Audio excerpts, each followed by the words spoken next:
नमस्कार मित्रांनो, स्वागत आहे तुमचे गजानन क्लासेसमध्ये। आज आपण घेऊया हिंदीची कविता सारी दुनिया मेरी है। म्हणजे पूर्ण जी जग आहे ते माझं आहे असं या कवीनी म्हटलं आहे। ते कशा प्रकारे ते पाहू। तर सगळ्यात पहिले पाठ प्रवेश पाहू। बच्चों, पूरब, पश्चिम, उत्तर और दक्षिण ये चारों दिशाएं होती है। इन्हीं दिशाओं में संपूर्ण दुनिया बसी होती है। या कवितेमध्ये जो मुख्य भर दिलेला आहे तो दिशा समजण्यासाठी दिलेला आहे। तर आपल्या कोणत्या कोणत्या दिशा आहे? पूर्व, पश्चिम, उत्तर, दक्षिण। आणि याच्यामध्ये जे आहे पूरब, पश्चिम, उत्तर, दक्षिण हे हिंदी नाव आहे त्यांचे। आइए आज एक बच्चे की दुनिया के बारे में पढ़ते हैं। तर आज आपण एका मुलाच्या जगाबद्दल, मुलाचं जग कुठपर्यंत राहू शकते हे आपण याच्यात पाहूया। सुनो सुनो एक बात सुनाऊं, कैसी अजब पहेली है। चला तर याचा अर्थ असा आहे, मी आज तुम्हाला एक गोष्ट सांगतो की किती विचित्र गोष्ट आहे, विचित्र कोडा आहे माझ्यासाठी। काय? जिधर जिधर मैं नज़र घुमाऊं सारी दुनिया मेरी है। जिकडे जिकडे मी पाहिल तिकडे तिकडे माझं जग आहे। कसं काय हे पुढे सांगितले। दादाजी पूरब में रहते, पश्चिम में मेरे नानाजी। म्हणजे दादाजी म्हणजे कोण? त्याचे आजोबा, जे हे असतात वडिलांचे बाबा असतात त्यांना काय म्हणतात? दादाजी हिंदीमध्ये। आणि पश्चिम में मेरे नानाजी, नानाजी म्हणजे कोण? जे आईचे वडील असतात ते कुठे राहतात? त्याचे पश्चिममध्ये राहतात। दोनों ही चिठ्ठी में लिखते, छुट्टी में तुम घर आना जी। दोघंही जण जेव्हा याला चिठ्ठी लिहितात तेव्हा लिहितात की तुला जेव्हा सुट्ट्या लागतील या मुलाला की जेव्हा तुला सुट्ट्या लागतील तू आमच्याकडे ये। दादाजी पण म्हणतात माझ्याकडे ये आणि नानाजी पण म्हणतात किस किस के घर छुट्टी काटू मेरी जान अकेली है। मग आता याला हे कोडं पडलं की मी कोणाकोणाच्या घरी माझी सुट्टी घालवायला पाहिजे, मी तर एकटाच आहे। दक्षिण में बुआ जी रहती, जी रहती उत्तर में। आता बुवाजी म्हणजे काय? आत्या। ही कुठे राहते? दक्षिणला राहते। दक्षिण साईडला त्याची आत्याचं गाव आहे। आणि जीजी म्हणजे ताई, ती राहते उत्तरच्या साईडला राहते। सबकी सुंदर सुंदर फोटो लगी हुई मेरे घर में। आणि आपण आपल्या घरात नातेवाईकांचे जे फोटो आहे ते लावत असतो ना, तसे त्याच्याही घरामध्ये सगळ्यांचे चांगले चांगले फोटो लावलेले आहे। अंबर में चंदा मामा की इतनी बड़ी हवेली है। आणि अंबर में म्हणजे आकाशात असतो चंद्र, तर हे जे आकाश आहे हे पूर्ण त्याचं घरच आहे। बडी हवेली म्हणजे काय? मोठं घर आहे त्याचं, कारण की तो आकाशात राहतो म्हणजे त्याचं घर आहे। जीजी बुवा दादा नाना सबसे मुझको प्यार है। सगळ्यांवरच माझं प्रेम आहे, म्हणजे ताईवर, आत्यावर, नंतर दादा नाना या सगळ्यांवर माझं प्रेम आहे। उत्तर दक्षिण पूरब पश्चिम सब मेरा संसार है। आणि पूर्व पश्चिम उत्तर दक्षिण हे सगळे जण जे आहे ते माझे नातेवाईक राहत असल्यामुळे हे सगळंच माझं संसार आहे। म्हणजे हे सगळेच माझे नातेवाईक इकडे राहिल्यामुळे हे माझे सगळे लाडके आहे आणि हा माझा संसार आहे। प्यारी प्यारी मेरी कविता मेरी संग सहेली है। आणि ही जी माझी कविता आहे ही माझी मैत्रीण आहे। तर याचे हे कोण आहे? लेखक किंवा कवी कोण आहे? ओम प्रकाश कश्यप। कशी वाटली मित्रांनो मग तुम्हाला कविता? चला तर मग आता पुढे पाहूया। कहा, याच्यात आपण काय काय शिकलो? कहा तक दुनिया मेरी है। कुठे कुठं जी जग आहे हे कविता आहे। जिधर भी नज़र घूमती है वह सारी दुनिया मेरी है। जिकडे पण माझं हे लक्ष जाते ती पूर्ण जग जे आहे ते माझं आहे असं याच्यात सांगितलेलं आहे। अशी हे पृथ्वी आहे, पृथ्वीचं चित्र सांग। नंतर काय म्हटलं आहे? बच्चे की सहेली कोण आहे? म्हणजे मुलाची जे आहे मैत्रीण कोण आहे? प्यारी प्यारी रची हुई कविता, म्हणजे ही जी चांगली सुंदर सुंदर कविता त्यांनी म्हटली ही त्याची मैत्रीण आहे। नंतर बच्चा क्या कहता है?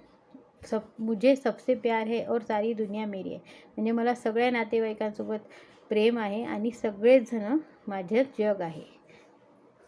कोण किधर रहता है? आता कोण कोण कुठे राहते? पूरबला राहतात दादाजी, पश्चिमला राहतात नानाजी, दक्षिणला राहतात बुवाजी आणि उत्तरला राहतात जीजी। हे जे आहे हे याचे मेन पॉईंट आहे, म्हणजे प्रश्न उत्तर लिहिताना तुम्हाला हे लक्षात येईल। आता पाहूया याचे प्रश्न उत्तर। सही उत्तर पर सही का निशान लगाइए। म्हणजे याच्यात तुम्हाला टिक करायचे। बुवाजी कहाँ रहती है? पूरब पश्चिम उत्तर दक्षिण, दक्षिणला राहतात बुवाजी म्हणजे आत्या दक्षिणला राहतात।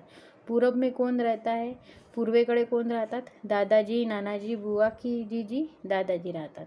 किसकी हवेली बहुत बड़ी आहे, कोणाचं घर जे आहे ते सगळ्यात मोठं आहे, चंदा मामाचं म्हणजे चंद्राचं. आता पुढे पाहू आपण. हे जे आहे, दादाजी पूरब में रहते, पश्चिम में मेरे नानाजी. हे तुम्हाला कवितेमध्ये पाहून जसंच्या तसं त्याच्या पुढचं वाक्य लिहायचं आहे. दोनों ही चिठ्ठी में लिखते, छुट्टी में तुम घर आना जी. ही फक्त तुम्हाला कवितेतली पाहून ओळी पूर्ण करायची आहे. पंक्ती अपुरी करू म्हणजे काय, ओळी पूर्ण करणे. आता इकडचं पहा, जीजी बुवा दादा नाना सबसे मुझको प्यार आहे. हे तुम्ही वाक्य कवितेत शोधायचं. त्याच्या आधीचं एक वाक्य आहे ते लिहायचं, जीजी बुवा दादा नाना. नंतर सब मेरा संसार आहे, त्याच्या आधी काय, उत्तर दक्षिण पूरब पश्चिम. फक्त याच्यामध्ये लिहिताना तुम्ही इकडे तिकडे शब्द करायचे नाही, ते चुकीचं होते. जसंच्या तसे शब्द तुम्हाला लिहावं लागतील. प्रश्नाचे उत्तर देताना तुम्ही थोडंफार इकडे तिकडे करू शकता. ठीक आहे. आता आहे कविते के अनुसार नानाजी कहाँ रहते. आता कविताच्या नुसार नानाजी त्याचे कुठे राहतात, कविता के अनुसार नानाजी पश्चिम में रहते हैं. पश्चिमला त्याचे नानाजी राहतात. ठीक आहे, पश्चिम साईडला त्यांचे नानाजी राहतात. उत्तर में कोण राहती है, उत्तरला कोण राहते, उत्तरला राहते, उत्तर में रहती, उत्तर में जीजी रहती है. जीजी ही उत्तरला राहत असते. छुट्टी में आने के लिए कौन कहते हैं, कोण म्हणतात त्याला सुट्ट्या लागल्या की ये म्हणून. छुट्टी में आने के लिए दादाजी और नानाजी कहते हैं. दादाजी आणि नानाजी त्याला म्हणतात की तुला सुट्ट्या लागल्या शाळेला की तू आमच्याकडे ये. बच्चे की संग सहेली कोण है, म्हणजे त्याची मैत्रीण कोण आहे. प्यारी प्यारी कविता बच्चे की संग सहेली है, म्हणजे ही जी सुंदर कविता आहे ती त्याची मैत्रीण आहे. ठीक आहे. आता आपण पाहूया मोठे म्हणजे थोडक्यात उत्तरे असलेले प्रश्न. ठीक आहे. आधी आपण नाही का मोठे प्रश्न लास्टमध्ये पाहूया. आधी आपण हे पाहूया, कविता के लिए नया शीर्षक लिखे. म्हणजे तुम्ही तुमच्या मनाने त्या कवितेमध्ये काय सांगितलं आहे त्याच्यानुसार शीर्षक लिहू शकता. दुसरं शीर्षक मी असं लिहिलं आहे, सब मेरा संसार आहे. हे मी लिहिलं आहे, तुम्ही थोडंसं वेगळं वाटलं तर लिहू शकता. व्याकरण. आता व्याकरणमध्ये काय करायचं आहे की त्यांनी एक करून दाखवलं आहे. पहेली कसं लिहितात, प अधिक अ अधिक ह हलंत प्लस ए, कारण की त्याला मात्रा दिलेली आहे, नंतर ल आणि विलांटी, म्हणून अशा प्रकारे ते लिहावं लागते. जसं अजब कसं लिहिणार, आता हा स्वर आहे, त्याच्यात काहीही ॲड होत नाही, मग त्याच्यानंतर म्हणजे त्याच्यात तो पूर्ण असतो. त्याच्यानंतर जमध्ये प्रत्येक जे व्यंजन असते त्याच्यामध्ये अधिक होत असतो, प्लस होत असतो. तर मग हलंत म्हणजे अर्धा, अधिक अधिक ब अर्धा अधिक आता याच्यामध्ये पूरबमध्ये हलंत अर्धा प अधिक उकार असल्यामुळे उ अधिक र अर्धा त्याच्यात नंतर अर्धा ब त्याच्यात नंतर छुट्टी कसं लिहितात, छुट्टीमध्ये हा अर्धा छ त्याच्यात उकार उ नंतर ट अर्धा ट आणि तो अर्धाच असल्यामुळे त्याच्यात अधिक करण्याची गरज नाही आणि टीचा अर्धा ट त्याच्यात हा ई. अशा प्रकारे हे यांची फोड करून तुम्हाला इथे दाखवायची आहे.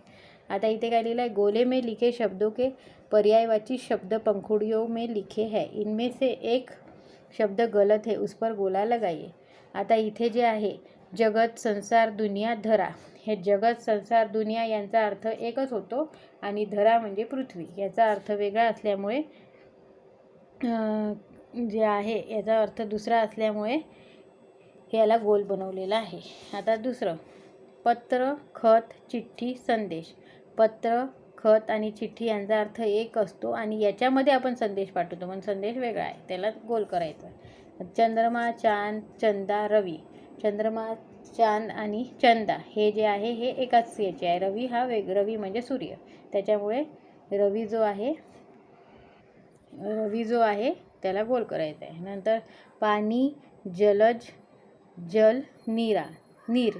पाणी नीर आणि जल हे एकत्र आहे, जलज हा वेगळा आहे. या तिघांचा अर्थ होतो पाणी, त्याच्यामुळे हे एकत्र आहे आणि जलज वेगळा आहे. तसंच इथे सुता म्हणजे मुलगी, सूत बेटा पुत्र. सूत बेटा पुत्र यांचा अर्थ एक आहे, त्याच्यामुळे सुताला हे करायचे. आता इथे वाक्य बनाइए म्हणजे काय, वाक्यात उपयोग करायचे. चिठ्ठी, मेरे नानाजी की चिठ्ठी आई है. तुम्ही आपल्या मनाने काहीही लिहू शकता. हवेली म्हणजे काय, घर, मोठं घर. मेरे दादाजी की पुरानी हवेली में रहते हैं. दादाजी पुरानी हवेली म्हणजे माझे दादाजी पुरानी हवेलीत राहतात. कविता, मैं कविता लिखता हूँ. सहेली, रागिनी मेरी सहेली है. तुम्ही तुमच्या मनाने इथे वाक्य तयार करू शकता. याच्यात काही बंधन नाही की हेच लिहिले पाहिजे. आता पाहूया शब्दार्थ. अजब, अजब म्हणजे काय? विचित्र. चिठ्ठी म्हणजे अनोखी, म्हणजे अनोखीचा अर्थ मराठीत काय होतो? वेगळीच, विचित्र. नंतर अनोखी, अजब म्हणजे असं आश्चर्य वाटण्यासारखं. चिठ्ठी म्हणजे पत्र. नंतर सुंदर, खूबसूरत. खूबसूरत, सुंदरचा अर्थ तुम्हाला माहिती असेल. हवेली, बहुत बडा भवन, मकान म्हणजे मोठं घर. नंतर हे हवेली, पहेली, उलझा हुआ प्रश्न. पहेली म्हणजे कोडं, हिंदीत पहेली म्हणतात कोडाला. घर, सदन, आवाज, हे त्याचे अर्थ आहे. घरला हे पण म्हणतात. अंबर म्हणजेच आकाश. सहेली म्हणजे मैत्रीण, सखी. आता पाहूया आपण थोडक्यात उत्तरे, म्हणजे थोडे मोठे लिहायचे. बच्चे को किन किन से प्यार है, म्हणजे कोणाकोणासोबत लहान मुलाला प्रेम आहे या कवितेतल्या, ते आता पाहूया. बच्चे को जीजी, बुवा, दादा, नाना सबसे प्यार है, म्हणजे ह्या सगळ्यांसोबत जीजी, बुवा, दादा आणि नाना यांच्यासोबत मुलाला प्रेम आहे. बच्चे का संसार कौनसा है, म्हणजे मुलाचा जो संसार आहे तो कोण आहे, कुठे कुठे राहतात त्याचे नातेवाईक, असा त्याचा अर्थ आहे. उत्तर, दक्षिण, पूरब, पश्चिम सब बच्चे का संसार आहे, हे सगळा त्याचा संसार आहे. ठीक आहे. बच्चे को क्या अजब पहेली लगती है, म्हणजे काय त्याला असं वेगळं वाटते, काय असं त्याला म्हणजे आश्चर्यकारक वाटते. बच्चे को अंबर यानी आसमान जो चंदा मामा की हवेली है वो एक पहेली लगती है, म्हणजे आकाशात जो चंद्र राहतो ती त्याची, म्हणजे आकाशात जो चंद्र राहतो, आता जिथे जो राहतो ते त्याचं घर असते, तसं चंद्र आकाशात राहतो. मग आता हे मोठं आकाश हे मोठं असल्यामुळे आपण हवेलीच म्हणणार ना, हवेली म्हणजे मोठं घर. तर हे जे त्याचं घर आहे चंदा मामाचं म्हणजे चंदू मामाचं, तर हे त्याला एक आश्चर्य वाटते की एवढं मोठं घर कसं काय असू शकते, म्हणून ही त्याला एक अजब पहेली लगती है. ठीक आहे. बच्चे की अकेली जान को क्या परेशानी है, म्हणजे मुलाच्या एकट्या याला काय त्रास आहे, एकट्याला काय त्रास आहे. बच्चे की अकेली जान को यह परेशानी है कि वह छुट्टियों में दादाजी के घर जाए या नानाजी के घर, म्हणजे सुट्टीमध्ये दादाजी म्हणतात त्याला की माझ्याकडे ये, आणि नानाजी पण म्हणतात माझ्याकडे ये. तर मग त्यांनी कोणाकडे जायचं, हा त्याला मोठा पेच पडलेला आहे. म्हणजे त्याला हे खूप मोठा हे वाटतो की याच्यात आपण कोणाच्या घरी जायला पाहिजे. एक सुट्टीमध्ये या दादाजीच्या घरी जायचं की, म्हणून ही दादाजी के घर जाय या नानाजी के, ही त्याला परेशानी वाटते. आता सारी दुनिया मेरी है का क्या अर्थ आहे, तर याचा अर्थ असा आहे की हे जे जग आहे हे सगळं जग माझं आहे. म्हणजे खरं त्याचा अर्थ असा हिच्या त्यांनी नातेवाईकाच्या दृष्टीने म्हटलेला आहे. पण आपलं हे जे जग आहे तिथे आपण कुठे पण जाऊ शकतो. आपल्याला काही बंधन आहे का की नाही या देशात नाही जाऊ शकत, तुम्ही शिक्षणासाठी दुसरीकडे जाता, म्हणून सारी दुनिया मेरी है, म्हणजे हे जग जे आहे ते माझं आहे. जसं चंद्र जो असतो चांदू मामा तो आकाशात राहतो, तसा आपण पृथ्वीवर राहतो, तर आपण पृथ्वीवर कुठेही जाऊ शकतो. म्हणून सगळं जग जे आहे ते माझं आहे, म्हणजे ह्या जगात ह्या पृथ्वीवर मी कुठेही फिरू शकतो. सारी दुनिया मेरी है, याचा सारी दुनिया मेरी है का अर्थ है कि इस दुनिया में मैं कहीं भी जा सकता हूँ, कहीं भी जाकर रह सकता हूँ या कहीं भी जाकर घूम सकता हूँ, इसलिए सारी दुनिया मेरी है. असं ऐसा यहाँ लिखा हुआ है. तर असं तुम्ही लिहू शकता आणि तुम्ही तुमच्या याच्यात थोडं चेंज पण करू शकता. ठीक आहे. तर अशा प्रकारे आपली ही सारी दुनिया मेरी है कविता संपलेली आहे. तर तुम्हाला आवडली असेल तर लाईक करा, शेअर करा आणि सबस्क्राईब करा. तर मग भेटूया पुढच्या व्हिडिओमध्ये. Okay, bye, take care.